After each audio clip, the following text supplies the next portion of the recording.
मोक्षमार्गदाता नमो राजचंद्र प्रभुसार। उर्वशी समूरे वसो सदा परम आधार। करिय भाव भव भाव सब सहज भाव निज पाए। जय अपुनर्भव भावमयी भय परम शिवराय। मंगलम भगवान वीरो मंगलम गौतमो गणी।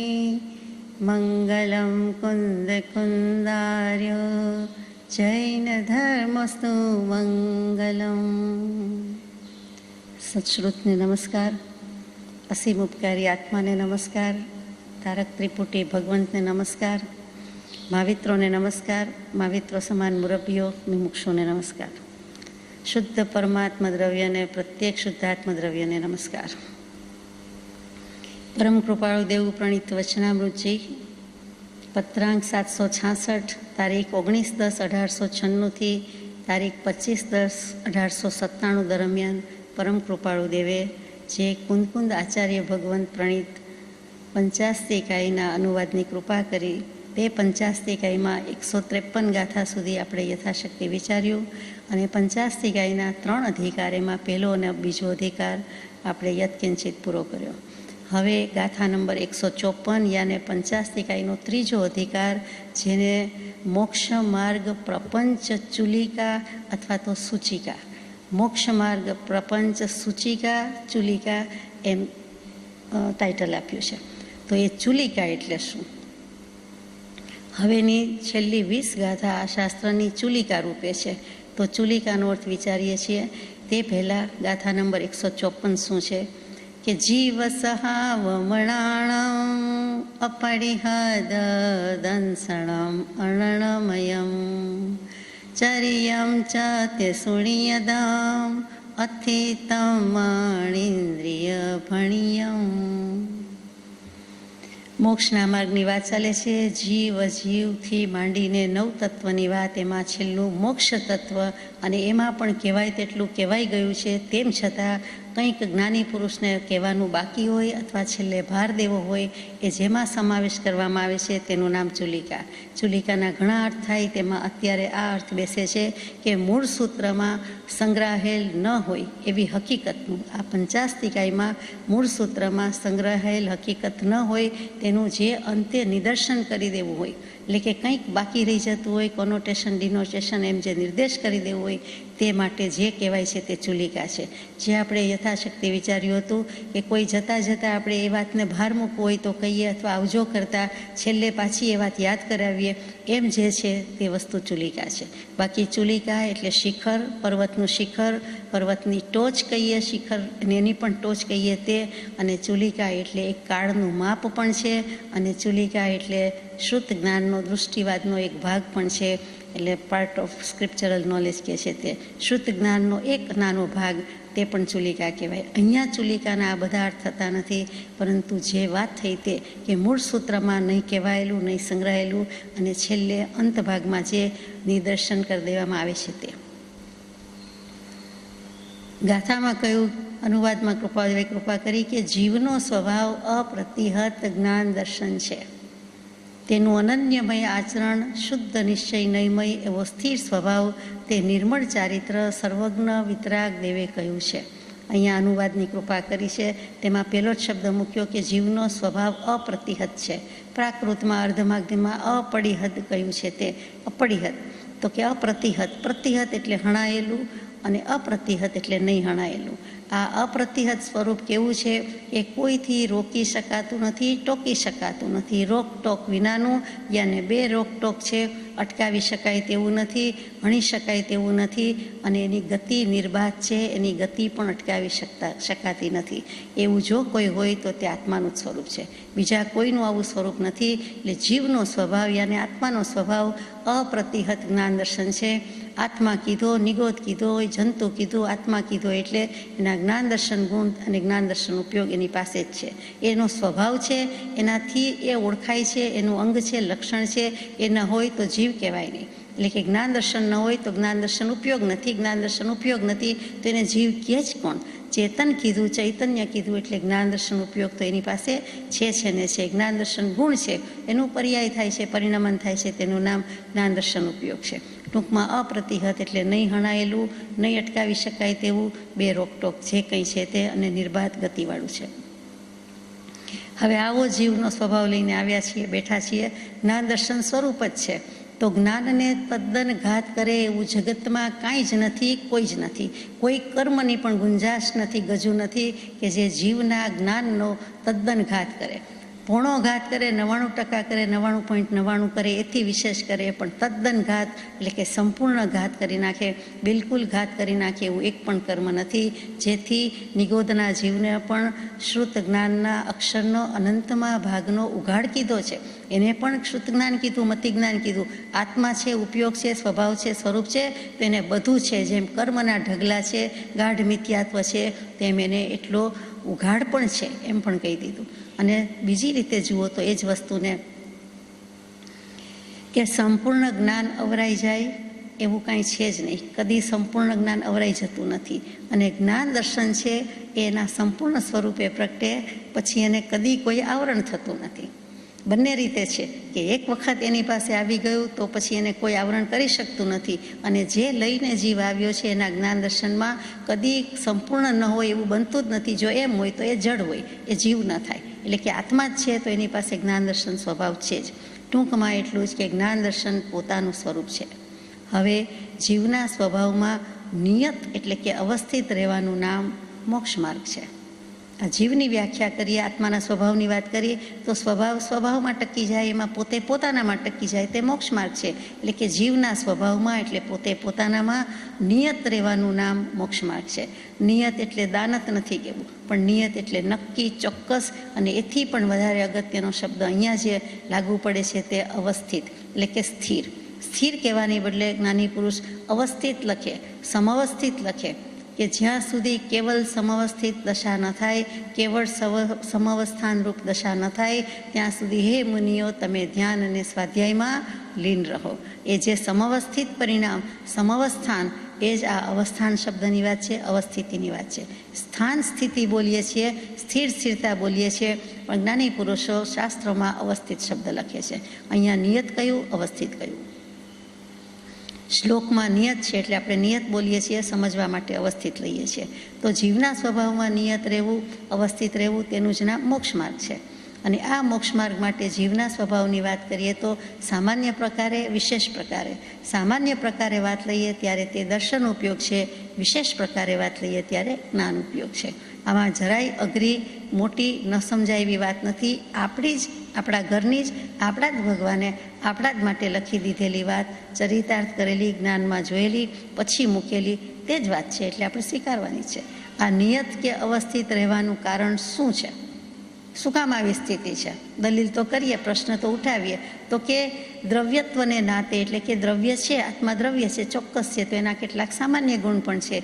એ સામાન્ય ગુણમાં અગુરુ લઘુ ગુણ પણ છે, અને અગુરુ લઘુ ગુણ દરેક દ્રવ્યમાં છે. એટલે કે આત્માની વાત કરીએ છીએ તો એનો સ્વભાવ નિયત કે અવસ્થિત રહેવાનું કારણ કાંઈ પણ હોય તો ક્રેડિટ ગોઝ ટુ અગુરુ લઘુ ગુણ. એ અગુરુ લઘુ ગુણ ન હોય તો આ પરિણમન થાય નહીં. અગુરુ લઘુ ગુણને કારણે જ પરિણમન શક્ય છે. જીવના સ્વભાવમાં ઉત્પાદ, વ્યય, દ્રવ્ય થયા જ કરે છે, સમય સમયે પરિણમ્યા કરે છે.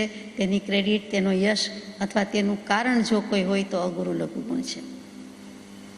હવે અગુરુ લઘુ ગુણ ઉત્પાદ, વ્યય, દ્રવ્ય કરીને જે કેવળ એટલે કે આત્મા, આ જ્ઞાન કેવળથી કળો, એ જીનવર કહે છે જ્ઞાન, તેને સર્વભવ્યો સાંભળો, એ કેવલની વાત આવી. સિર્ફ, ઓનલી, ફક્ત, માત્ર પોતાનું એકત્વ, પોતે શું, પોતે આત્મા.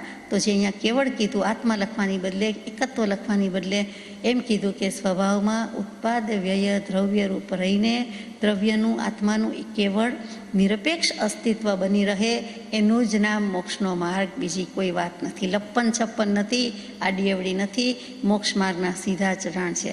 આ સૈદ્ધાંતિક બોધ છે.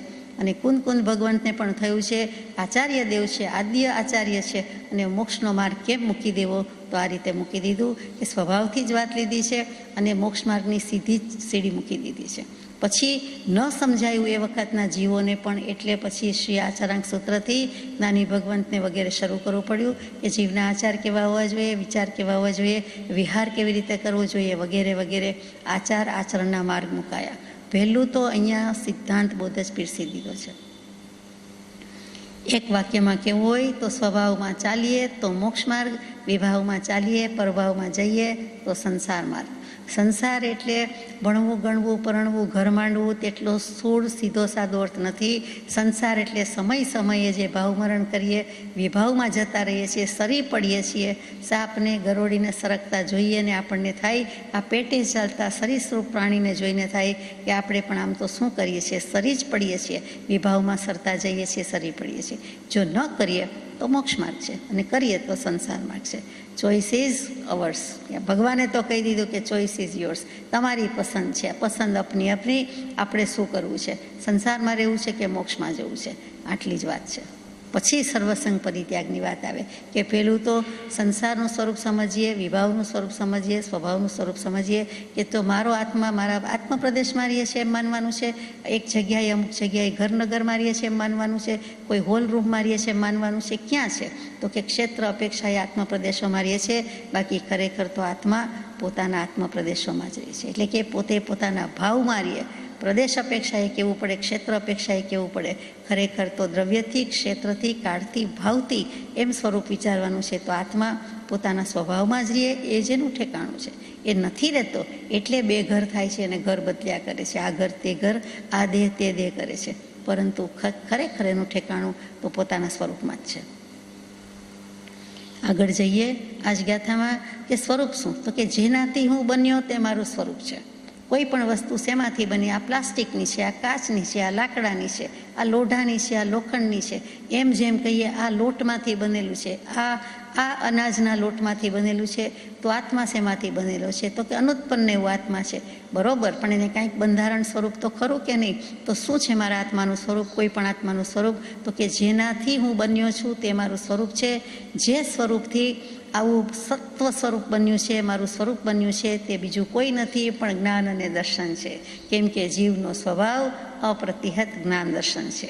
બે આંખ આપી છે, જૈન કળશ હંમેશા જુદો પડે, એનામાં બે આંખ દોરેલી હોય, એનું નામ જૈન કળશ. કેમ કે જ્ઞાન અને દર્શન છે તો બધું છે. આમ પણ બે ચક્ષુ મૂકેલા છે, બે નયન આપેલા છે, અને એમાં પણ જ્ઞાન અને દર્શન જ કીધું છે. જે જ્ઞાન દર્શન ગુણ, જે જ્ઞાન દર્શન ઉપયોગ વડે જીવ પોતે મોક્ષે જઈ શકે છે. સ્વભાવ પરિણતિએ નિજ સ્વરૂપનો કરતા છે. આ જ્ઞાન દર્શન ને કૃપાદેવે કુંદકુંદ ભગવાનને બંને અહીંયા સ્વભાવ કહી દીધા છે. કેમ કે તેમ જ છે. તો જ્ઞાન અને દર્શનમાં શું? જ્ઞાન એટલે જાણવું ને દૃશ્ય એટલે જોવું. જ્ઞાન અને દર્શન એટલે મોટી મોટી વાત ન કરતા જાણવું ને દેખવું, જાણવું ને જોવું, બીજી કોઈ વાત નથી. દેખવું તેને વળી શિષ્ટ ભાષામાં શાસ્ત્રોમાં પ્રતિભાસ કહેવામાં આવે છે. એનું નામ દર્શન, દેખાવું તે. તો જીવ પોતાના વિશુદ્ધ પ્રતિભાસમાં જ રહ્યા કરે અને તો જ તેને મોક્ષ માર્ગ છે એમ કહેવાય.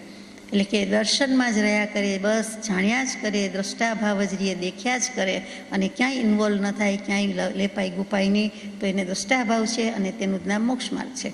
એવી જ રીતે દેખવું તે મોક્ષ માર્ગ. દર્શન ઉપયોગ છે, દર્શન ઉપયોગ નિરાકાર છે, નિર્વિકલ્પ છે, મહાસત્તા છે, એમાં જે રાજ્યો પચ્યો રે એમાં જ રહી જાય. તો જ્ઞાન ઉપયોગમાં જવાનો તો એનો જાણવાનો સ્વભાવ છે. ભલે જાણવાનો સ્વભાવ હોય પણ કાંઈ ગ્રહણ ન કરે, કાંઈ છોડે નહીં, કાંઈ ગ્રહણ કરે નહીં, તો જેમ છે તેમ જૈસે તે રહી જાય. તો ત્યાં તેને મોક્ષ માર્ગ એટલે કે મોક્ષનો અનુભવની શરૂઆત થઈ ગઈ. એના શ્રી ગણેશ મંડાઈ ગયા અને પછી તો એ પ્રમાણે ચાલતા જવાનું છે. એમ કેટલી બધી વાત મોક્ષની સીધી સાદી સચોટ અહીંયા કહી દીધી છે. બે જ શબ્દોમાં માર્ગ મૂકી દીધો છે. જે સ્વભાવ છે તે જ સ્વરૂપ છે. સ્વભાવથી સ્વરૂપ થાય છે. સ્વરૂપ અને સ્વભાવનો ફરક શું? તો કે સ્વરૂપ છે તે દ્રવ્યની પર્યાય કીધી, સ્વભાવ છે તે ગુણની પર્યાય કીધી. હકીકતમાં સ્વભાવ વડે જ સ્વરૂપની પરિણતિ થાય છે અને તેમાં રહી જાય તો મોક્ષ માર્ગમાં ચાલતો થઈ ગયો. આ પ્રતિભાસ દર્શન એનો પૂર્ણ વિકાસ થઈ જાય એટલે કે જ્ઞપ્તિ પરિવર્તન ન કરે તેનું નામ મોક્ષ છે. જ્ઞપ્તિ પરિવર્તન, જાણ કરવાની ક્રિયામાં પરિવર્તન ન લાવે, સામાન્ય પ્રકારે જાણ્યા કરે, પરંતુ એમાં કાંઈ વધારે ડિટેલ્સમાં ન જાય, વિગતમાં ન જાય, શુભાશુભપણું ન કરે, સારા ખરાબપણું ન કરે, સાચા ખોટાપણું ન કરે, જેમ છે તેમ છે, તો તે જ વખતે તે મોક્ષ સ્વરૂપ થયો, તેને આત્માનો અનુભવ થઈ જાય, તેને સ્વભાવનો અનુભવ થઈ ગયો, તેને ઉપયોગનો અનુભવ થઈ ગયો, પોતાની જ્ઞાન અનુભૂતિ, તે જ પોતાના આત્માની અનુભૂતિ. આ બેમાં કોઈ ફેર નથી. જ્ઞાનાનુભૂતિને શુદ્ધાત્માનુભૂતિમાં નહીં જેવો પણ ફેર નથી, બિલકુલ આંતરું નથી, પર્યાય શબ્દ છે અને તે જ કરવાની ભગવાનની આજ્ઞા છે. આવા આપણા સંસારી જીવોના બે ચારિત્ર કીધા છે, સ્વચારિત્ર અને પરચારિત્ર. અહીંયા ગાથામાં નિર્મલ ચારિત્ર શબ્દ છે, તે સમજવા માટે સ્વચારિત્ર અને પરચારિત્ર લઈએ. સ્વચારિત્ર શું? તો કે આવા સ્વભાવમાં અવસ્થિત અસ્તિત્વ થઈ જાય તેનું નામ સ્વચારિત્ર છે. ત્યારે જીવ પોતાના સ્વભાવમાં રહ્યો અને પોતાના ચારિત્રમાં રહ્યો. ચારિત્ર એટલે બીજું કાંઈ નથી, ચાલવું, આચરવું, ચાલવું, વિહરવું, જે કયો તે. ચરવું, ફરવું, સ્થિર થવું, તે બધું ચારિત્ર છે. એટલે કે તેમાં ચાલવા માંડ્યો, તેમાં બેઠો રહ્યો, બિરાજમાન થયો, તેમાં ઊભો રહ્યો, ઊભો પણ રહ્યો, તેમાં ચાલવા માંડ્યો. એટલે હરે ફરે કે ચરે જે કરે તે સ્વભાવમાં છે. તો સ્વભાવમાં અવસ્થિત અથવા નિયત એવું પોતાનું અસ્તિત્વ, એનું નામ સ્વચારિત્ર. પરચારિત્ર એમાં જ સમજાઈ જાય છે કે પરભાવમાં અવસ્થિત સ્વરૂપ થઈ જાય છે, તેનું નામ પરચારિત્ર છે. સ્વચારિત્ર ઉત્કૃષ્ટમાં ઉત્કૃષ્ટ ભાવ છે અને પરચારિત્ર જઘન્યમાં જઘન્ય ભાવ છે. એકડો બે મીંડા 100 કહીએ તેમ સ્વચારિત્ર 100% માર્ક્સ મળી જાય, ઉત્કૃષ્ટ ભાવ મળે. અને જે પરચારિત્ર છે, જેમાં અનાદિકાળથી આવ્યા રહ્યા, તો કે જઘન્ય ભાવ છે. જઘન શબ્દ બોલવો ગમે નહીં એવો જઘન્ય ભાવ, એટલે કે નિકૃષ્ટ, ઉતરતો, સૌથી હલકો, સૌથી ઓછો એવો ભાવ છે. પોતાના જ સ્વભાવમાં ઉપયોગનું સ્થિર થવું, તેનું નામ જ આ મોક્ષ માર્ગ છે અને તેનાથી જ જવાય છે, બીજેથી જવાતું નથી. ફરીથી કે પોતાના સ્વભાવમાં ઉપયોગનું સ્થિર થવું અને પરભાવમાંથી ઉપયોગની નિવૃત્તિ થવી, તેનું નામ મોક્ષ માર્ગ છે. એટલે કે નિવૃત્તિ કરવી. આત્મા ઉપયોગ વિનાનો ક્યારેય નથી, તો સ્વમાર્ય તો કોણ ના પાડે છે? ઉપયોગ તો છે જ. અને પરભાવમાં ન જાય, પરભાવથી નિવૃત્તિ કોની? ઉપયોગની નિવૃત્તિ. એટલે નિવૃત્તિ જ નથી ત્યાં, ઉપયોગ ત્યાં નથી, તો ક્યાં રહ્યો? આત્મા તો છે જ. એટલે પોતે પોતાનામાં રહ્યો અને તેનું નામ મોક્ષ માર્ગ, અને તેનું જ નામ આત્મા પામવાનો, જાણવાનો પરમ પુરુષાર્થ છે. જો ઈચ્છો પરમાર્થ તો કરો સત્ય પુરુષાર્થ અથવા સત્પુરુષાર્થ. એ આ પરમ પુરુષાર્થ છે, સત્પુરુષાર્થ છે. પોતાના અસ્તિત્વનો જ આનંદ, પોતાના અસ્તિત્વનો જ ઉત્સવ, બીજી કોઈ વાત નથી. અને આમ પણ જ્ઞાન દર્શન શબ્દ બોલીએ તો જે અનંત જ્ઞાન અનંત દર્શન ધરાવે છે એવા પરમાત્મા, કેવલી પ્રભુ, એ જ યાદ આવે કે શક્તિ અપેક્ષા એ તો જ્ઞાન દર્શન, એ જ કેવલ જ્ઞાન અને કેવલ દર્શન છે અને ત્યાં પરિણમે છે. જ્યારે આપણે આપણા જ્ઞાન દર્શન ગુણ કહીએ છીએ, એ જ જ્ઞાન દર્શન ગુણ આપણને કેવલ જ્ઞાન અને કેવલ દર્શન સુધી લઈ જઈ શકે છે. બીજું કોઈ જ્ઞાન દર્શન નવા આવતા નથી, અથવા તો બીજા કોઈ શબ્દો નથી, બીજા કોઈ ભાવ નથી. આપણું જ જે કાંઈ નિગોદ જેટલું જ્ઞાન દર્શન હશે, અને અત્યારે આપણને જે જ્ઞાન દર્શન ગુણ છે, એ જ જ્ઞાન દર્શન ગુણ આપણને કેવલ જ્ઞાન, કેવલ દર્શન, અનંત જ્ઞાન, અનંત દર્શન સુધી લઈ જાય એટલી સમર્થતા છે, એટલી તાકાત પડેલી છે. એટલે કે સમસ્ત વસ્તુમાં અવસ્થિત અનંત ધર્મને એક સાથે જાણી શકવાની સમર્થતા જો કોઈનામાં હોય તો તે કેવલ જ્ઞાનમાં છે. જ્ઞાન કહેતા જ બધું આવી ગયું. એ નિસ્સીમ છે, અનંત છે. એની જે ટ્રાન્સેન્ડેન્ટલ સેન્સ છે એમાં જ આવી જાય છે. પરંતુ આપણે ભાગ પાડવા પડે છે, સમજવા માટે ભાગ પાડીએ છીએ કે એ જ્ઞાન જે સાદું હોય, સીધું હોય, ગમે તેવું જ્ઞાન એટલે જ્ઞાન, એ જ જ્ઞાન દર્શન, કેવલ જ્ઞાન, કેવલ દર્શન અપાવશે. આમ પણ જ્ઞાન જાણ કરવાનો સ્વભાવ છે જ્ઞાન કહેતા. અને કેવલ જ્ઞાન શું કરે છે? જાણ જ કરે છે, દુનિયા આખીનું, એક પ્રદેશ, એક પરમાણુ, એક સમયનું, અને દરેકની પરિણતિ જડાહડા થઈ જાય, સહેજે દેખાઈ જાય, એ જુદી વાત છે. ઉપયોગ મૂકવો પડતો નથી. કેવળ જ્ઞાનમાં ઉપયોગનો પ્રયોગ નથી, ઉપયોગનો પ્રયોગ કરવો પડતો નથી. સંપૂર્ણ સ્વાભાવિક જ્ઞાન તે કેવલ જ્ઞાન છે. અને આપણા જ ઘરની, આપણા જ ગુણની વાત છે, આપણી જ માલિકીની વસ્તુ છે. આપણે એમાં સ્વતંત્ર છીએ. એટલે જ્ઞાની પુરુષ પણ સ્વતંત્રતાથી એકદમ સ્વતંત્ર થઈને, મુક્ત થઈને લખી ગયા છે. તે જ મુક્તિ, તે જ ખુમારી આપણે પણ લેવાની છે. કે આમ જ છે, જીવનો સ્વભાવ બીજો હોય તો બતાવો, જીવનું સ્વરૂપ બીજું હોય તો બતાવો. લઈને બેઠા છીએ અને તેનાથી જ ભગવાનને કહીએ કે પ્રભુ આજ્ઞાએ થાશું તે જ સ્વરૂપ જો. આ જ્ઞાન દર્શન આત્માનો ગુણ કહેવામાં જ્યારે જ્યારે આવું પોસ્ટમોર્ટમ કરીએ છીએ, વિશ્લેષણ કરીએ છીએ, પૃથ્થકરણ કરીએ છીએ, ત્યારે ભગવાન કહે છે કે તું જે અસલિયત હતી, તારી મૂળ સ્વરૂપ હતું જ્ઞાન દર્શન, તે છુપાઈ ગયું, તે જતું રહ્યું અથવા તો અટકી ગયું. કેમ કે વાતમાં પડ્યા, કેમ કે સાંભળવામાં પડ્યા, કેમ કે વિચારમાં પડ્યા, કેમ કે લખવામાં પડ્યા. સમજવું તો પડે, પરંતુ સમજતા સમજતા કે સમજીને મૂકી દેવાનું છે. જે ભાવ કે જે શબ્દ કે જે શ્રુત કે જે મંત્ર, એનું અવલંબન પણ છોડી દેવાનું છે. ત્યારે જીવ ક્યાં જાય છે? તો કે પોતે પોતાનામાં સમાય છે. ત્યારે એવો ભાવ પણ નથી કરતો કે હું જ્ઞાતા છું, હું દ્રષ્ટા છું, જે આવે છે તે જોઈ લેવાનું છે, જાણી લેવાનું છે, મારે મારા ભાવ બગાડવાના નથી, એવો કાંઈ જ વિકલ્પ અથવા તો પરિગ્રહ તેને કીધો છે એ કરતો નથી. જો કરે છે, જેમ કે આત્માના અનુભવની વાત અનુભવી રહેલો આત્મા કદી કાંઈ બોલી શકે, વાંચી શકે, સાંભળી શકે કે લખી શકે, એ કોઈ ક્રિયામાં પ્રવર્તન ન કરી શકે. જે પોતે જે છે, જેમ છે તેમ છે, એ સ્વરૂપમાં ચાલે છે, ત્યાં અટકી શકતો નથી. જે અટકે છે ક્યારે? બીજા વિકલ્પ કર્યા, બીજા શબ્દો મૂક્યા, બીજી કોઈ પણ ક્રિયામાં ગયો, બીજા ભાવમાં ગયો, એટલે તરત જ તે અટક્યો. બાકી સ્વરૂપમાં ચાલવું, ટકવું, તેનું નામ ચારિત્ર છે. એ અટકે છે એટલે જ બધું અટકે છે.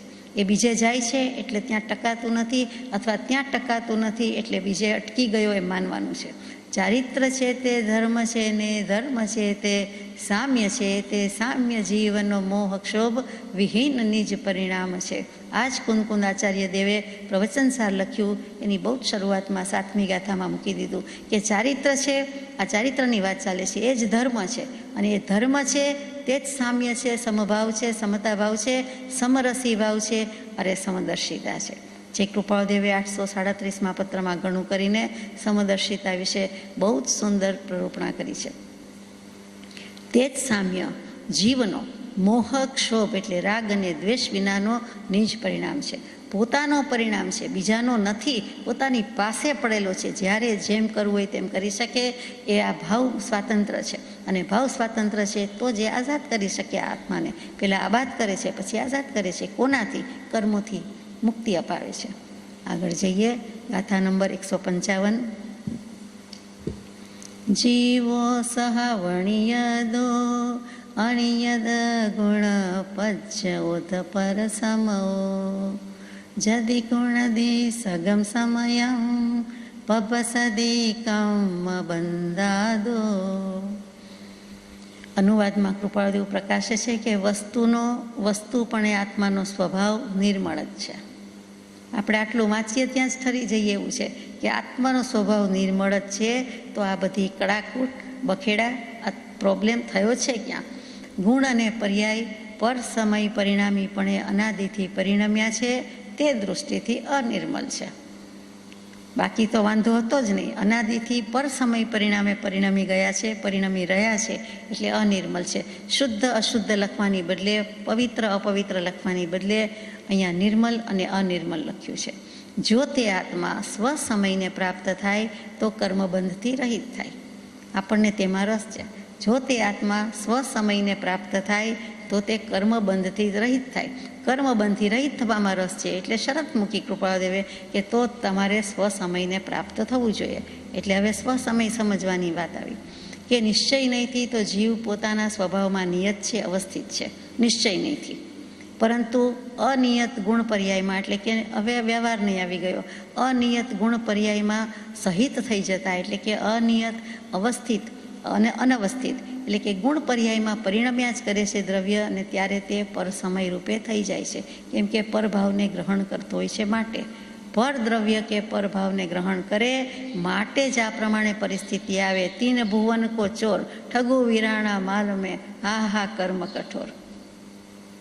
સ્વભાવ દૃષ્ટિથી જોઈએ તો જીવ ક્યારેય પરમાં સ્થિત છે? જીવ જીવમાં છે, શરીર શરીરમાં છે, નખ નખમાં છે, આંગળી આંગળીમાં છે. એમ કહીએ કે જળને ચૈતન્ય બંને દ્રવ્યનો સ્વભાવ ભિન્ન. છેલ્લે કહી દીધું બંને દ્રવ્ય નિજ નિજ રૂપે સ્થિત થાય છે. તો સ્વભાવ દૃષ્ટિથી, પરમાર્થ દૃષ્ટિથી, મોક્ષ દૃષ્ટિથી, નિશ્ચય દૃષ્ટિથી, શુદ્ધ દૃષ્ટિથી જીવ જીવમાં રહે છે, શરીર શરીરમાં રહે છે. જીવ શરીરમાં રહે છે એમ વ્યવહારથી બોલાઈ જતું હશે, બાકી હકીકતમાં જીવ જીવમાં રહે છે. ચેતનના ગુણ ચેતન પાસે અને શરીરના ગુણ પૂતગલના ગુણ પૂતગલ પાસે છે. બંને જુદા જ છે, એક જગ્યાએ રહે છે, એક મેઘ થઈને રહેતા હોય તેવું લાગે છે, એક ક્ષેત્રાવગાહી છે એટલી જ જગ્યા રોકે છે એમ લાગે છે, પરંતુ બંને દ્રવ્ય જુદા જ છે. અને અત્યારે પણ આપણે આવું માનતા નથી. જીવ અત્યારે પણ એક ક્ષેત્રાવગાહી જ છે અને આપણને બંધન પણ ચાલુ છે, પણ જીવના સત્વને જોઈએ, જીવની સત્તાને જોઈએ, જીવની શક્તિને જોઈએ, સતપણું હોવાપણું જોઈએ, તો જીવ શરીરમાં ક્યાં હાજર છે? હાજર તો છે, તો બોલાય છે, સંભળાય છે, પરંતુ જીવ શરીરમાં કઈ જગ્યાએ હાજર છે, કઈ અપેક્ષાએ હાજર છે, કઈ જગ્યાએ છે? તો કે શરીરના અંગોપાંગમાં સર્વાંગે એક એક પ્રદેશ, શરીરના પ્રદેશ અને આત્માના પ્રદેશ, એટલે કે રોમ રાય સહિત જાણે કે બધે જ આત્મા તો છે જ. માત્ર રૂંવાટી એટલે વાળ અને નખમાં આત્માના પ્રદેશ નથી એમ કહીએ, બાકી તો આત્મા બધે જ રહેલું છે. કોઈ એક પર્ટિક્યુલર જગ્યાએ હૃદય કે હાર્ટની જગ્યાએ રહ્યો છે, કે મગજ કે બ્રેનની જગ્યાએ રહ્યો છે, એમ તો નથી જ. દેહના ડૉક્ટરને કહેવું હોય તો કે ભગવાને સદગુરુ વૈદ્યે તો કહી દીધેલું છે કે વસ્તુનું સ્વરૂપ આ પ્રમાણે છે. એટલે કે આ જીવ શરીરમાં ક્યાં હાજર છે? તો માનવાનું છે કે શરીરમાં શરીર છે ને જીવમાં જીવ છે, શરીરમાં જીવ નથી, જીવમાં શરીર નથી. તો મોહી જીવ આપણે કેમ એવું માનતા નથી? અને નથી માનતા એટલે ઉપયોગનું બંધન તો તત્કાલ થઈ જ જાય છે. યોગ અને ઉપયોગ તો સાથે જ લઈને બેઠા છીએ, અને તરત જ જીવમાં આવું વિભાવ પરિણમન થઈ જાય છે. વિભાવ પરિણમન થઈ જાય છે એટલે પરભાવ બંધનના નિમિત્તે જીવને પણ કર્મ બંધન લાગી જાય છે. જીવને એટલે શરીરને કર્મ બંધન લાગી જાય છે. પૂતગલ ટુ પૂતગલ બંધાઈ જાય છે, જળથી જળનો બંધ થઈ જાય છે, વિસદૃશ પરિણામનો બંધ થઈ જાય છે. એમાં આત્માને કોઈ લેવા નહીં દેવા નહીં. જો બંધાતો હોય તો સુરીતસર પછી ગુંદ હોય, ફેવિકોલ હોય ઉખેડવાનું છે, એમ કંઈ આત્માને કર્મ લાગ્યા નથી, એ પણ આપણે વિચારી ગયા છીએ. એટલે કે જીવ હવે જો ભેદ જ્ઞાન વડે આ નિર્મળ પરમાર્થ જ્યોતિને ઉત્પન્ન કરનારી પોતાની પરમ એવી જ્ઞાન કલાનો અનુભવ કરી જાય અને જાણે કે હું માત્ર શુદ્ધ ચૈતન્ય સ્વભાવી છું, એ સ્વરૂપ માત્ર છું, સ્વભાવ માત્ર છું, જ્ઞાન માત્ર જ છું, હું સ્વતંત્ર નિશ્ચલ નિષ્કામ જ્ઞાતા દ્રષ્ટા આત્મરામ. બસ આટલી જ ભાવના કરી જાય તો તે જ સમયે જીવ સ્વસમયમાં છે. એણે અનંતકાળના અનાદિકાળના બધા સમયમાં તે સમય ઉપર પોતાની મોર મારી દીધી, સ્ટેમ્પિંગ થઈ ગયું, પ્રિન્ટ થઈ ગયું કે આ સમય મારો. આજ સુધીનો તો અનાદિકાળથી હું હાથમાં આવ્યો નહોતો. સંકલ્પ વિકલ્પનું રટણ ન કર્યું હોય એવો એક સમય નથી. કૃપાળદેવ તો કહે છે 128મા પત્રમાં કે અંતર્જ્ઞાનથી સ્મરણ કરતા એવો કોઈ કાળ જણાતો નથી કે જે સમયમાં આ જીવે સંકલ્પ વિકલ્પ ન કર્યા હોય, એનું રટણ ન કર્યું હોય અને એ વડે અસમાધિ ભૂલ્યો ન હોય, એટલે કે સમાધિ ભૂલ્યો ન હોય, અર્થાત અસમાધિમાં આવી ગયો હોય. અસમાધિ એટલે આત્મપરિણામની અસ્વસ્થતા, ચંચળતા, અને તે પર સમય થઈ ગયો. અહીંયા તો સ્વસમયની વાત છે અને આપણને એમાં ઇન્ટરેસ્ટ છે. તો શરત શું આવી કે ભેદ જ્ઞાન કરવું જોઈએ, વિવેક જ્ઞાન કરવું જોઈએ. એવી રીતે આત્માનો પછી વારંવાર અનુભવ કરે છે ત્યારે તે સમયે જીવ સ્વસમય બની જાય છે. એટલું જ નહીં, સ્વચારિત્ર બની જાય છે. અને ત્યારે એમ કહેવાય કે હવે હું કર્મના બંધના નિયમથી મુક્ત થઈ જઈશ. કર્મના બંધનો જે નિયમ હોય તેનો ભંગ કરું છું. હું મારામાં છું, મારા આત્મામાં છું, મારા ભાવમાં છું, મારા સમયમાં છું. આ જ વસ્તુને પરમ પૂજ્ય બ્રહ્મચારીજી પ્રજ્ઞાબોધમાં પુષ્પમાં મૂકે છે, વિભાવ પુષ્પમાં હશે. મેલું પાણી મેલન પાણી જો વિચારી જોશો, પાણી નિર્મળ તેજ દશામાં સમજી સંશય કોશો, સ્વરૂપ વિચારો જીવ પૂતગલનું શુદ્ધિ કોણ છુપાવે. મેલું પાણી, મેલ અને પાણી, મેલ અને પાણી જુદા છે, પણ મેલું પાણી લાગે છે એ વિભાવ દશા છે. એટલે એ આપણને લાગે છે. હકીકતમાં પાણી નિર્મળ તે જ દશામાં સમજી સંશય કોશો. પાણી તો નિર્મળ જ છે અને ત્યાં ને ત્યાં છે, પરંતુ જીવ વિચારતો નથી. તો આ શુદ્ધિ છુપાવનારું કોણ છે? સ્વરૂપ વિચારો જીવ પૂતગલનું શુદ્ધિ કોણ છુપાવે? તો પોતે જ છુપાવે છે, બીજો કોઈ નથી. જો પોતે પર સમયમાં જાય છે એટલે શુદ્ધિ છુપાવી અને પર ચારિત્રમાં ગયો, પોતે સ્વસમયમાં રહીએ તો સ્વચારિત્ર રહ્યો છે. એમ સીધી સાદી વાત કહી દીધી. એ વિભાવ પુષ્પ છે અને વિભાવ પરિણતિની ના કહી છે. આમ પણ 6 પદના પત્રમાં દેશનામાં કૃપાળદેવે દઈ જ દીધું છે કે સર્વ વિભાવ પર્યાયમાં માત્ર પોતાને અધ્યાસથી ઐક્યતા થઈ છે. એથી પોતાનું સ્વરૂપ તદ્દન ભિન્ન જ છે અને એટલું કરે તો એને અનુભવ થઈ જાય તો આટલું કરવામાં આપણને શું વાર હશે, એમ આપણને પ્રશ્ન થાય. ગાથા નંબર 156. જો પરદૌવમિ સુહમ અસુહમ રાગેણ કુણદિજધિ ભાવમ જો સગચરિત ભટ્ઠો પરચર્ય ચરો હવદિ જીવો. અનુવાદ છે, જે પરદ્રવ્યને વિશે શુભ અથવા અશુભ રાગ કરે છે તે જીવ સ્વચારિત્રથી ભ્રષ્ટ છે, આપણને ભ્રષ્ટ કહી દીધા, અને પરચારિત્ર આચરે છે એમ જાણવું, પરમાં જતા રહ્યા એમ કહી દીધું. જે પરદ્રવ્યને વિશે શુભાશુભ રાગ કરે છે તે જેવું સ્વચારિત્રથી ભ્રષ્ટ થઈ ગયા. જો આપણે પરદ્રવ્યને વિશે શુભાશુભ રાગ ન કરીએ તો ક્યાં રહ્યા? શુદ્ધ ભાવમાં રહ્યા. એટલે કેટલી સીધી વાત કરી દીધી, 1 + 1 = 2 અને 2 - 1 કરે તો 1 રહે. એમ ચોખ્ખી વાત 2 ને 2 4 જેવી કે દીવા જેવી સ્પષ્ટ કહી દીધી કે જે જીવ પરદ્રવ્યમાં રાગ વશાત શુભાશુભ પરિણામ કરે છે તે જીવ પોતાના આત્મીય શુદ્ધ આચરણથી ભ્રષ્ટ થઈને પર સમયનું આચરણ કરનારો બને છે. હવે પરચારિત્ર ક્યાં ક્યાં છે એ વિચારવાનું છે કે આત્મજ્ઞાન વિહીન જીવ વિષયોમાં વૃત્તિ કરે છે, ફેંકે છે, તો તે પરચારિત્રમાં છે. આત્મજ્ઞાન શૂન્ય પુરુષ દયા, સેવા, પરોપકારના પરિણામ કરે છે તે પરચારિત્ર છે. સમ્યક દર્શન નથી અને દયા, સેવા, પરોપકાર કરે છે તે પરમાં જ રાચ્યો ને રહ્યો કહેવાય, એટલે પરચારિત્ર છે. આત્મજ્ઞાન વિના ધર્મને નામે તપ, ભક્તિ, અનુષ્ઠાન વગેરે વ્યવહાર કરે છે તે પણ પરચારિત્ર છે. અહીંયા ચોખ્ખું ચણક લખી દીધું છે કે એકડા વિનાના મીંડા છે અથવા તો એકડા પહેલાંના મીંડા છે, આપણને એમાં રસ નથી. આત્મજ્ઞાન વિના નકામું છે, સમ્યક દર્શન વિના નકામું છે, કામનું નથી. એમ કરીને આપણને લક્ષ્ય કરાવે છે કે એકડો શીખો, મીંડા મૂકવાનું રહેવા દો, પછી આવડી જશે, પછી જેટલું મૂકશો એટલું 10 ગણી કિંમત વધતી જશે, એકમ, દશક, 100,000 વગેરે. એક સાથે દશાંશ પદ્ધતિ પ્રમાણે અહીંયા તો અનંત ગણી નિર્જરા થાય, અનંત ગણો લાભ થાય છે. લખવા બોલવામાં ગાણિતિક દૃષ્ટિએ કહેવું પડે કે દશાંશ પદ્ધતિ, હકીકતે તો અનંત ગણો લાભ થાય છે. કેટલાક પરચારિત્રમાં શુભ ભાવની પ્રેરણા છે, એટલે કે શુભ પ્રેરણા છે, કેટલાકમાં અશુભની પ્રેરણા છે. જ્ઞાની પુરુષને શુભાશુભ કાંઈ પોસાતું નથી, કહે છે કે શુભાશુભમાં તો બહુ રહ્યા, અનાદિકાળથી વિફર્યા ને રખડ્યા, હવે એમ શુભાશુભ છેદતા શુભાશુભ છેદતા ઉપજે મોક્ષ સ્વભાવ. અહીંયા આત્મ સ્વભાવની વાત છે, સ્વ સ્વભાવની વાત છે, મોક્ષ સ્વભાવની વાત છે. તો શુભાશુભથી પર થવાનું છે. આત્મીય આચરણથી ભ્રષ્ટ થઈને કોઈ વિકલ્પાત્મિક પ્રવૃત્તિ કરવી તે પરચારિત્ર છે. ફરીથી, આત્માના કોઈ પણ આત્મીય આચરણથી ભ્રષ્ટ થઈને, એટલે કે એનાથી ભાંગી પડીને, એને મૂકીને કોઈ પણ વિકલ્પની પ્રવૃત્તિ કરવી તેને પરચારિત્ર કહેવાય છે. પરચારિત્રની વ્યાખ્યા જોરદાર છે. જે કરીએ તે બધું પર ખાતે જ જાય છે એવું લાગે છે. કેમ કે સ્વદ્રવ્યમાં શુદ્ધ ઉપયોગ સહિત હોઈએ તો સ્વચારિત્ર છે, અને પરદ્રવ્યમાં ઉપરાગ સહિત ઉપયોગની વૃત્તિ થઈ જાય છે અને તે પરચારિત્ર કહેવાય છે. ઉપરાગ સહિત અને ઉપયોગની વૃત્તિ, ઉપયોગ ક્યાં જતો રહે છે? બીજું કાંઈ નહીં, ઉપયોગ તો છે જ, એટલે પરમાં જ જાય છે અને પરમાં જ રહ્યા છીએ. જો શુદ્ધ ઉપયોગનો લક્ષ્ય થાય અને પછી ભાન થઈ જાય તો તે સ્વચારિત્રમાં આવે, સ્વસમયમાં આવે. આત્મા જ છે, એની શુદ્ધ જ્ઞાન પર્યાયમાં જ પરિણમતો હોય છે. એને દ્રવ્યત્વને નાતે, એટલે કે આત્મા એક દ્રવ્ય છે, એટલે અગુરુ લઘુગુણ જે ષટગુણ હાનિ પ્રતીત વૃદ્ધિ થાય છે તેનાથી જે સ્વરૂપ સત્વને માટે અર્થ પરિણમન કર્યા કરે છે, એટલે કે અર્થ પર્યાય કર્યા કરે છે, તે શુદ્ધ ગુણનું શુદ્ધ પરિણમન છે. આત્મા જ્ઞાન સ્વભાવી છે તો જ્ઞાનનું પરિણમન થાય છે, કાંઈ અજ્ઞાનનું પરિણમન થતું નથી. પણ વાંધો ક્યાં છે?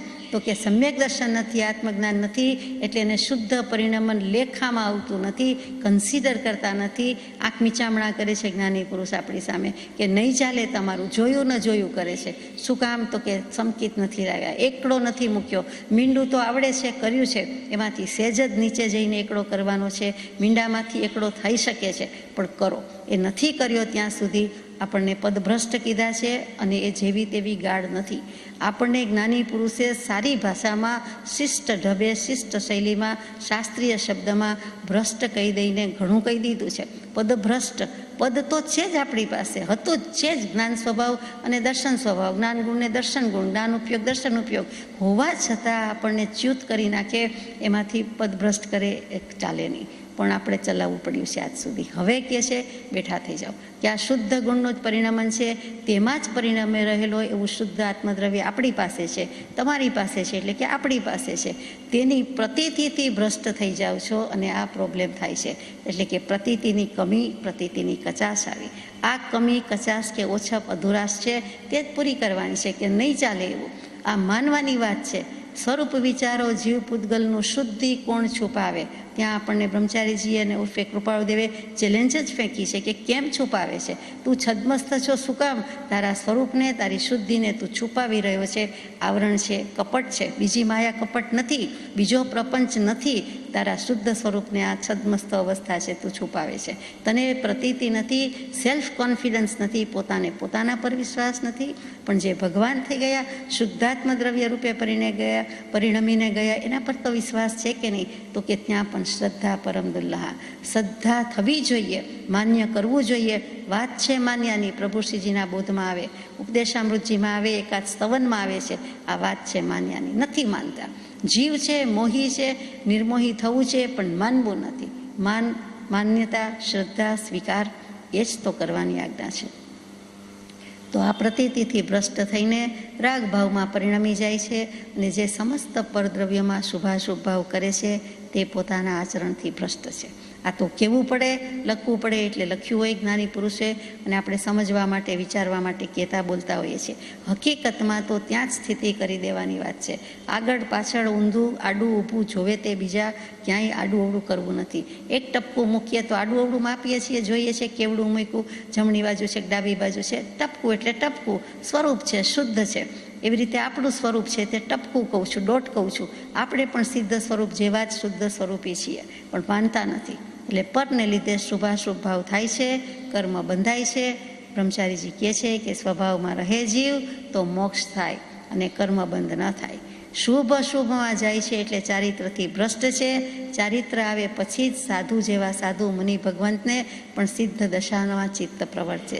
સાધુને સિદ્ધ દશા સમૂહ આઠ દૃષ્ટિની સજ્જાઈમાં ગાઈએ છીએ તે બીજાનું ચિત્ત પ્રવર્તે રે. કે છઠ્ઠેથી સાતમે જાય કે સાતમેથી છઠ્ઠે આવે.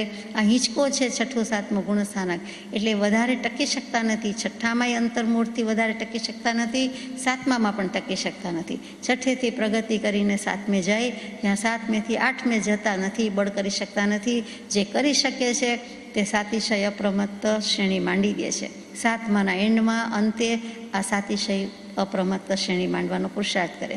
બાકીના સાતમેથી છઠ્ઠે આવી જાય છે, એટલે દોલાયમાન થાય છે. એટલે હિંચકો કહી દીધો. આ છઠ્ઠા સાતમા, સાતમા છઠ્ઠે આવન જાવન ગમણા ગમણે થયા કરે છે, પણ જે બળીઓ થાય છે તે શ્રેણી માંડીને આગળ જતો રહે છે. તો ત્યાં વાત પણ આવી ચારિત્ર ગુણની જ આવી, અને એ ચારિત્ર મુનિ ભગવંતને પણ તે ગુણનું કામ છે. સમ્યક દર્શન થઈ ગયું એટલે વાત પૂરી થઈ ગઈ એમ નથી.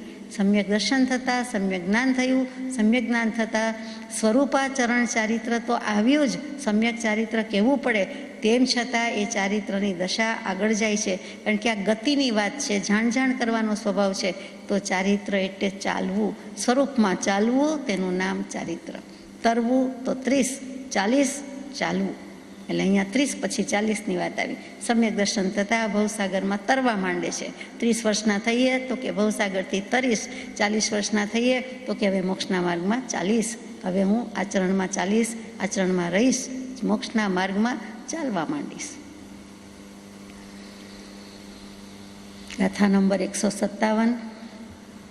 આસવદી જીણ પૂર્ણ પાવમ વાપણો ધભાવેણ સો તેણ પર ચરિતો હવદિતી જીણા પરુવંતી. જે ભાવ વડે આત્માને પુણ્ય અથવા પાપ આશ્રવની પ્રાપ્તિ થાય, તેમ પ્રવર્તમાન આત્મા પર ચારિત્રમાં વર્તે છે, એમ વિતરાગ સર્વજ્ઞે કહ્યું છે. જે ભાવથી પુણ્ય અથવા પાપનો આશ્રવ થયા કરે છે. આગલી ગાથામાં શુભાશુભ ભાવની વાત આવી, એટલે કે પરચારિત્રમાં જાય છે. અહીંયા એ જ વસ્તુ છે, લગભગ સેમ છે, પણ શબ્દ જુદા છે કે પુણ્ય અને પાપ આશ્રવ થાય છે. પહેલાંમાં ભાવ કર્યા, હવે કર્મ આવી ગયા. તેમ પ્રવર્તમાન આત્મા, એટલે કે જે કોઈ આત્મા વાંચે છે, સાંભળે છે, સમજે છે, જ્યારે પણ જે છે તે વર્તી રહેલો છે, એટલે કે વર્તમાન કાળની વાત છે. કેમ કે મોક્ષે તો ગયો નથી. જે કોઈ વાંચે છે, બોલે છે, સાંભળે છે તે મોક્ષે ગયેલા નથી, હજુ તો અહીંયા બેઠા છીએ. તો તેમ પ્રવર્તમાન આત્મા પરચારિત્રમાં વર્તે છે, એમ વિતરાગ સર્વજ્ઞે કહ્યું છે. કેમ કે તે વખતે પરમાં જ ગયો છે, કોઈને કોઈ ક્રિયામાં રોકાયેલો છે. વાંચવાની, બોલવાની, સાંભળવાની, તો એ પ્રવર્તમાન આત્મા પણ પરચારિત્રમાં વર્તે છે, પરભાવમાં છે, એમ કહેવું છે. અને શું કામ? તો કે ધર્મની ક્રિયા કરતો હોય એમાં પણ જેટલે અંશે રાગ તેટલે અંશે પુણ્ય, અને જેટલા અંશે વિતરાગ ભાવ તેટલે અંશે નિર્જરા. આ ભક્તિથી લાભ છે, સ્વાધ્યાયથી લાભ છે, માળાથી લાભ છે, મંત્ર સ્મરણથી લાભ છે, મારું કલ્યાણ છે. એ ધર્મ ક્રિયા પ્રત્યેનો સ્નેહ છે, રાગ છે. એ રાગના અંશ છે, ભલે અનિવાર્ય કે આવશ્યક છે, પરંતુ છે. કેટલાક સ્ટેજ સુધી, કેટલાક વખત સુધી એ રાગના અંશ, એ પુણ્ય પણ સ્વીકાર્ય છે. આપણે સ્વીકારીએ છીએ એ પુણ્ય સામગ્રીના યોગે ભોગે તો આપણને પરિણામે તો આવા ઉજ્જવળ સંયોગો મળ્યા કે આને રાગ કહેવાય, અને વિતરાગ કહેવાય, આને કૃપાળદેવી કહેવાય, આને સ્વસ્વરૂપની ઓળખાણવાળા કહેવાય, આને પરિચય કહેવાય, અથવા તો આને આત્મામાં પરિણત આત્મા કહેવાય, આ સમ્યક દર્શન કહેવાય, અને ન કહેવાય. આ બધું જાણ્યું ક્યાંથી? તો કે પૂર્વ પુણ્યના ઉદયથી મળ્યો સદગુરુ યોગ. એટલે વચન સુધા શ્રવણે જતા થયું હૃદયગત શોક. આ કૃપાળદેવ મળવા, આ તારક ત્રિપુટી મળવી, એ પણ અથાગ પુણ્યનો યોગ છે. બહુ પુણ્ય વાપરા ત્યારે મનુષ્ય બહુ મળ્યો, એમાં આટલે સુધી આવવું એ પણ કેટલાય પુણ્ય વપરાઈ ગયા. કિંમત મોટી ચૂકવીને આવ્યા છીએ, એ ભૂલવા જેવું નથી. વાસી જમી રહ્યા છીએ. જો આપણને તાજું જમવાનો આગ્રહ છે તો વર્તમાનમાં જીવવાનું છે. આ વાસીનું છે, આ જમણ વાસીનું ચાલે છે. આ જે પરિણામ છે, ભોગવટો કરીએ છીએ, એ વાસી એટલે કે પૂર્વના પુણ્યથી અત્યારે મળેલું છે. એનો ઉદય આવ્યો એટલે મળ્યું છે. હવે પાછું શું કરવું? ભવિષ્યની ચિંતા નથી કરતા, વર્તમાનમાં જમવું છે તે તાજું. એટલે કે જે સમયે વાંચ્યું નથી, સાંભળ્યું નથી, બોલ્યા નથી, તે જ સમયે પરિણમી જવાની જ્ઞાની પુરુષની આજ્ઞા છે કે જેટલે અંશે રાગ તેટલે અંશે પુણ્ય.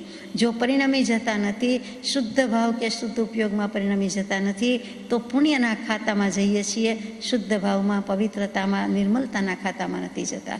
અને એ તો અનાદિકાળથી કર્યું. હવે તો કૃપાળદેવ એ જ કહે છે કે હે જીવ, આ ક્લેશરૂપ સંસાર થકી વિરામ પામ, વિરામ પામ. આ જ ક્લેશ, બીજો કયો ક્લેશ? શું એક એક મિનિટે ઝઘડા કરીએ છીએ, રાગદ્વેષ કરીએ છીએ?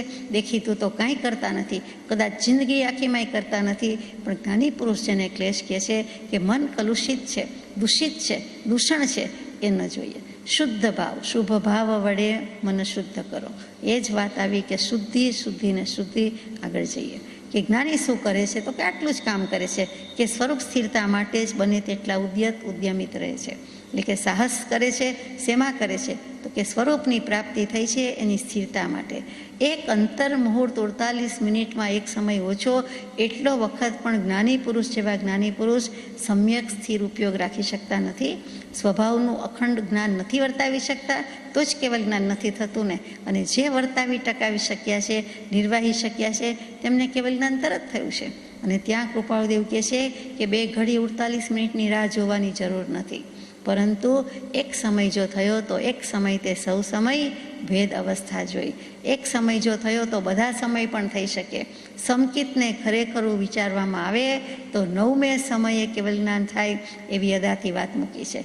આ વર્તમાન મહાવીર, આ બીજા મહાવીર સ્વામી ગજબ અજબની કુમારી છે. પહેલાં મહાવીર સ્વામી તો મહાવીર કહેવાયા જ, શૂરવીર ધીર મહાવીર કહેવાયા. આ બીજા મહાવીર એથી ઓછા નથી. 2400 વર્ષ પછી થયા એટલે 2400 ગણું કે અનંત ગણું પાછું ભેગું થઈ ગયું. જોકે જ્ઞાન અને ગુણ તો એક સરખા જ હોય, પણ આપણાથી એમ કહેવાય જાય કે આપણને સમજાય તેવી રીતે બધી ભૂલના સરવાળા, બધી ભૂલની તરફ આંગળી ચીંધી દીધી છે. વચનામૃતજીમાં એકો એક ભૂલ મૂકી દીધી છે કે જીવ ક્યાં ક્યાં ભૂલ કરે છે, કેમ કેમ ચૂક્યો છે, જે આપણને શાસ્ત્રોમાં નકશા જેટલી જ માહિતી મળે છે. ખરેખર જઈ આવેલો જીવ કહે છે, અનુભવ સહિત જઈને આવીને કહે છે, એ વસ્તુ આખી જુદી છે. તે કૃપાળદેવે મૂકી છે. તો જેનું પુણ્ય ફળ જે કંઈ પાપ રૂપે કે પુણ્ય રૂપે આવે તે બધું જ પર ચારિત્ર છે. એટલે આપણે વિચાર કરવાનો છે. એવા ભાવ કર્યા તો એવા આશ્રવ થયા અને એવા કર્મ બંધાયા. આગળ જઈએ. ગાથા નંબર 158.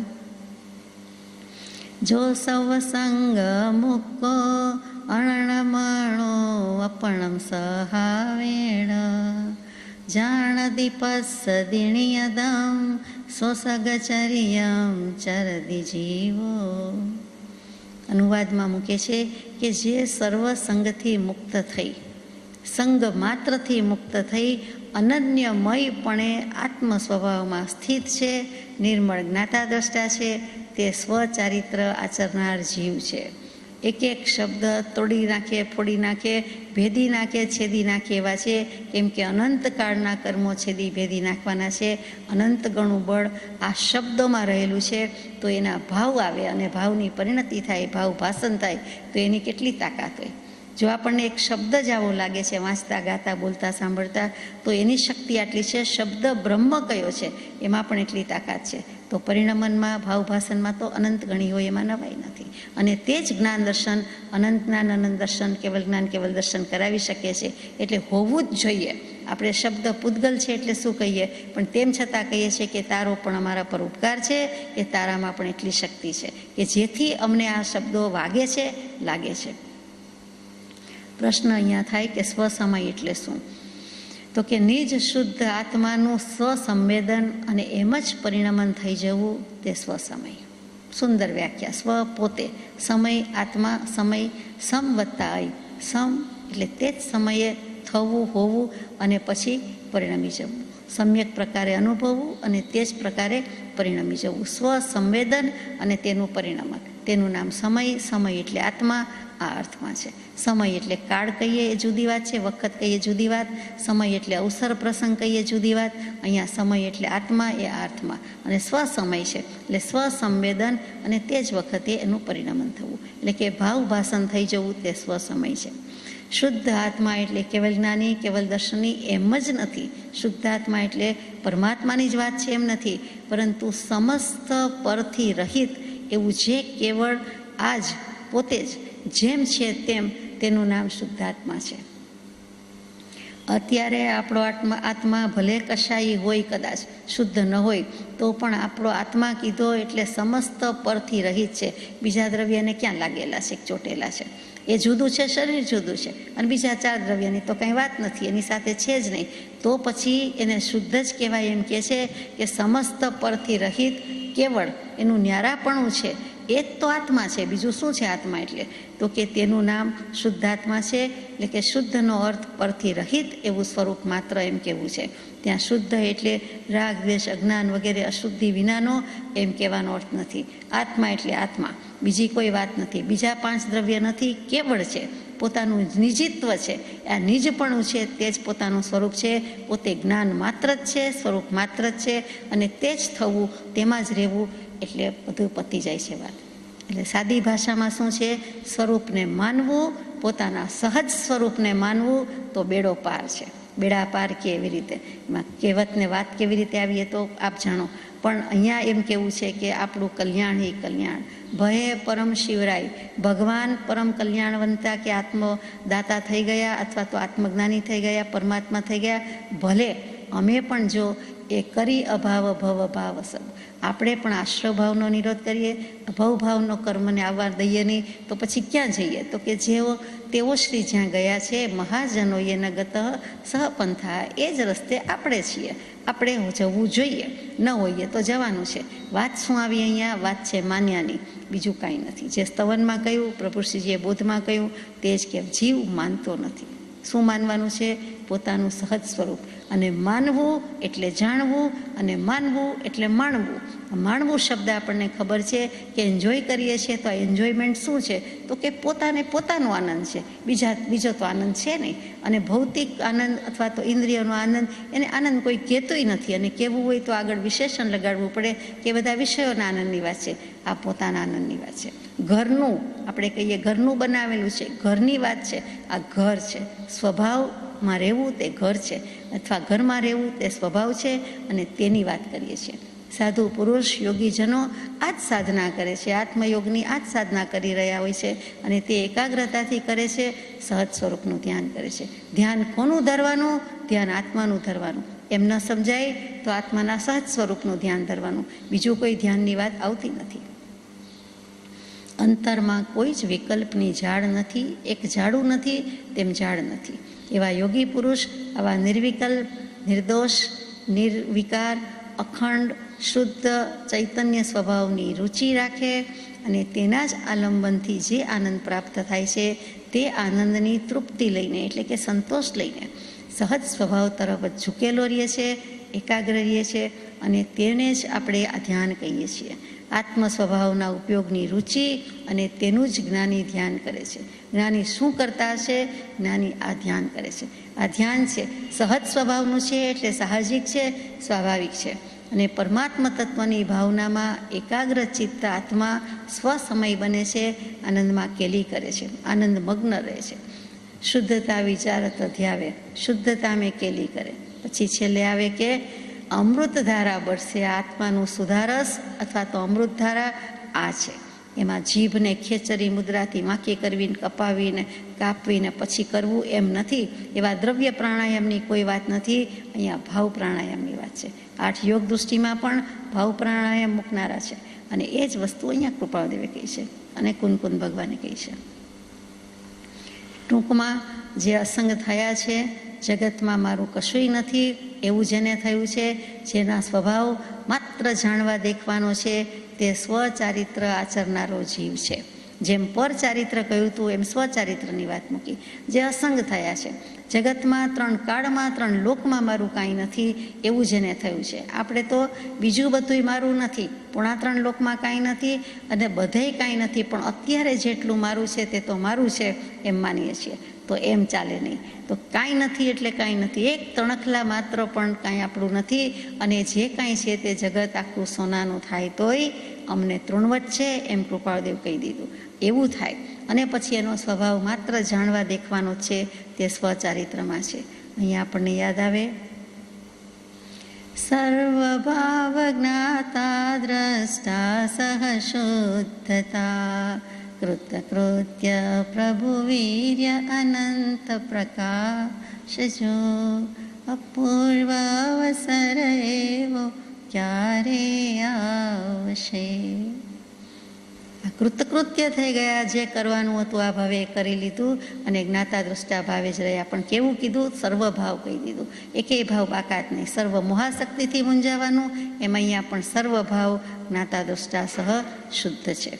તે સ્વચારિત્ર છે. સ્વચારિત્ર તે જ સ્વસમય અને તે જ મોક્ષનો માર્ગ. પોતે પોતાના પ્રત્યે ઝૂકવું, લીન થવું અને સમાવવું, તેનું નામ મોક્ષ માર્ગ. આપણી ભાષામાં વાત થઈ પણ એમાં ફેર નથી. કેમ કે જે જ્ઞાની પુરુષોએ કીધું છે એના પરથી તારવણ કરીને કહીએ છીએ, આપણે સમજવા માટે કહીએ છીએ કે પોતે પોતાના પ્રત્યે ઝૂકવું એટલે આત્માએ આત્માના સ્વભાવ પ્રત્યે ઝૂકવું. ઝૂકી જાય છે, એમાં લીન થાય છે, મશગુલ થાય છે, તલ્લીન થાય છે અને ત્યાર પછી તેમાં જ સમાય છે, ઉપયોગ સ્વરૂપમાં સમાય છે. આ ઉપયોગ સ્વભાવમય થઈ રહ્યો કે ઉપયોગ સ્વરૂપમય થઈ રહ્યો, એ કૃપાળદેવ અને સૌભાગભાઈની વચ્ચેના પત્ર વ્યવહારની વાત, તે જ વાત અહીંયા આવે છે. આગળ જઈએ. ગાથા નંબર 159. ચરિયમ ચરદેશગમ સોજો પરવપ ભવરહિદપ્પા દંસણ નાણવિયપમ અવિયપમ ચરદીયપાદો.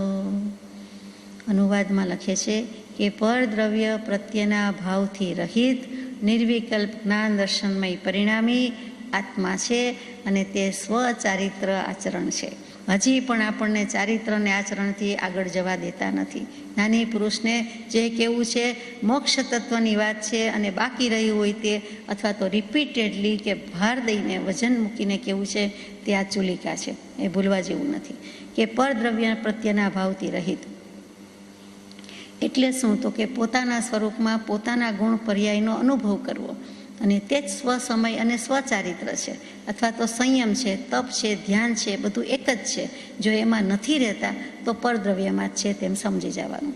ફરીથી પોતાના સ્વરૂપમાં પોતાના ગુણ પર્યાયનો અનુભવ કરવો. આત્મા દ્રવ્ય છે અને દ્રવ્ય છે એટલે એને પોતાના ગુણ પર્યાય છે, તો પોતે પોતાનો જ અનુભવ ન કરે, પોતાના ગુણ પર્યાયનો અનુભવ ન કરે, બીજામાં શું કામ પડે, બીજાનું શું કામ કરે? તો કે આ તો દુનિયા આખીનો અનુભવ કરવો છે પણ પોતાનો કરવો નથી. તો જો પોતાનો કરે તો સ્વસમય, સ્વચારિત્ર, સંયમી, તપસ્વી, ધ્યાની બધું જ એને વિશેષણ લાગુ પડી જાય છે. સ્વચારિત્રમાં આવવા માટે નિશ્ચયનયની પ્રધાનતા કરવી પડે, વ્યવહારની ગુણતા કરવી પડે છે. સર્વ જીવ છે સિદ્ધ સમ એમ જ્યારે કૃપાદેવે લખી દીધું તો તે દૃષ્ટિથી જોઈએ તો કોના પર રાગ કરીએ ને કોના પર દ્વેષ કરીએ. કોઈ આજે સિદ્ધ થશે, કોઈ કાલે થશે, કોઈ થોડા સમયે થશે, કોઈ નહીં થાય એવા અભવ્ય પણ હશે, છતાં એને આપણે સિદ્ધ સમાન જોવાની આજ્ઞા મૂકી. ભગવાને કહી દીધું, ભગવાને તેવા જોયા છે એટલે દરેક કોઈ પણ જીવને લાગુ પડે છે કે કોઈને કોઈ ભવના તો આપણા સ્નેહી સગા સંબંધિત છે, ક્યાંય રાગ કે દ્વેષ કરવા જેવું નથી. કોઈને કોઈ ભવના તો આપણા વેરી છે અથવા તો વાલા છે, સગા જ છે, માટે મૂકી દેવા જેવું છે. તો હું શુદ્ધ છું પરને જોવાનું બંધ કરે તો પોતાનામાં સ્થિર થાય અને આ સ્વસમય તેને જ મોક્ષ માર્ગ કીધો છે. હવે આ ગાથામાં આવ્યો એક નવો શબ્દ કે અનન્ય સ્વભાવ, કે અનન્ય સ્વભાવનું ધ્યાન થાય છે. ન અન્ય એથી બીજો કોઈ નથી, શ્રેષ્ઠ નથી, ચડિયાતો નથી અને બીજો છે જ નહીં, એક જ સ્વભાવ છે. અનન્ય શરણ છે એમ અનન્ય આત્મા છે અને આત્માનો અનન્ય સ્વભાવ છે. એટલે શુદ્ધ અને અશુદ્ધ વિભાવને પરભાવને ભાંગા ભેદમાં જઈએ છીએ ત્યાં જ સ્વને ચૂકી જઈએ છીએ. નથી જોઈતા એવા વિકલ્પ, નથી જોઈતી એવી વૃત્તિ સમજવા માટે બોલવું પડે ને લખવું પડે કે વાંચવું પડે, પણ મનથી માનવામાં તો એક જ આત્મા, અખંડ સ્વરૂપ, અભેદ સ્વરૂપ એવો આત્મા છે. તો જ્યારે અનન્ય સ્વભાવનું ધ્યાન થાય છે ત્યારે આત્માને જ્ઞાતા દ્રષ્ટા રહેવાનો વિકલ્પ પણ રહેતો નથી કે હું જોનારોને જાણનારો છું. પોતાની રુચિ, પોતાના સ્વભાવનું જ્ઞાન અને પોતાના સ્વભાવમાં મગ્નતા, ત્યાં અહીંયા રત્નત્રય રૂપી મોક્ષ માર્ગ આવી ગયો કે નહીં? પહેલાં આત્માની રુચિ થઈ, પછી પોતાના આત્માના સ્વભાવનું જ્ઞાન થયું અને પછી એ જ સ્વભાવમાં મંડી પડ્યો, મચી પડ્યો, એટલે કે મગ્ન થયો, ડૂબી ગયો. તો આ રત્નત્રય રૂપી મોક્ષ માર્ગને મેળવી લે કે નહીં? મેળવી જ લે. આપણી જ વાત છે અને આપણે જ કરવાનું છે, બીજો તો આપણું કરવા આવશે નહીં. પ્રભુ શ્રીજી કહે કે બેઠો હોય તે બીજો જુએ, બીજો કોઈ કરી દે નહીં, આપણે જ કરવાનું. કરશે તારો ભા એટલે કે બીજો કોઈ કરવા આવશે, તારો કોઈ ભાઈ મોટા ભાઈ છે, ભા એટલે પ્રકાશ, તારો જ પ્રકાશ કરશે, બીજો કોઈ નહીં કરે. તારો જ જ્ઞાન પ્રકાશ છે, તારા આત્મામાં જ રહેલો છે એમ આપણને ભગવાન કહે છે. એટલે કે આપણો આત્માનો જ્ઞાન પ્રકાશ આપણા આત્મામાં છે. સૂર્ય, ચંદ્ર, તારા, વિદ્યુત, વીજળી, બેટરી, ટોર્ચ, કોઈ પણ પ્રકાશ ન હોય, મીણબત્તી ન હોય, ટ્યુબલાઇટ ન હોય, કાંઈ પ્રકાશ ન હોય, રત્નનો પ્રકાશ ન હોય, પણ આત્માની આંખ બંધ હોય તો પણ આત્માનો પ્રકાશ છે જ. આત્માનો જ્ઞાન પ્રકાશ છે. એ જ પ્રકાશ, એ જ જ્ઞાન દર્શન આપણને અનંત જ્ઞાન, અનંત દર્શન સુધી લઈ જવાના છે. આગળ જઈએ. ગાથા 160. ધમ્માદિ સદ્દહણં સમત્તમ્ણાણમંગ પુવગદ્દમ ચિઠ્ઠા તવ વહિચર્યા વ્યવહારો મોક્ષયમ મગોત્તિ. ધર્માસ્તિકા આદિના દ્રવ્યની તત્વની પ્રતીતિ તે સંકિત. ધર્માસ્તિકાય વગેરે ન જાણીએ, ન સાંભળીએ તો સમ્યક દર્શન ન થાય. નાની પુરુષની આજ્ઞામાં રહીએ તો સમ્યક તો ન થાય. અહીંયા જવાબ આપ્યો છે કે ધર્માસ્તિકાય આદિ સ્વરૂપની પ્રતીતિ, એટલે કે આદિ કહીને 6 દ્રવ્ય મૂકી દીધા. એ 6 દ્રવ્ય ષટ દ્રવ્યાત્મક વિશ્વ વ્યવસ્થા એના સ્વરૂપની પ્રતીતિ થવી જોઈએ, એની ખાતરી થવી જોઈએ કે વસ્તુ આમ જ છે. વસ્તુનું સ્વરૂપ સમજવા માટે 6 દ્રવ્યનું સ્વરૂપ સમજવું પડે છે. પછી મુખ્યપણે જીવ અને અજીવનું સ્વરૂપ જાણતો નથી, એ સંયમમાં કેવી રીતે સ્થિર રહી શકશે? તો એકલો જીવ જાણે તો ન ચાલે. જીવનું સ્વરૂપ એની સાથે અજીવનું સ્વરૂપ કહેતા બાકી રહેલા 5 દ્રવ્યનું સ્વરૂપ એ મળીને જ વિશ્વ વ્યવસ્થા થાય છે.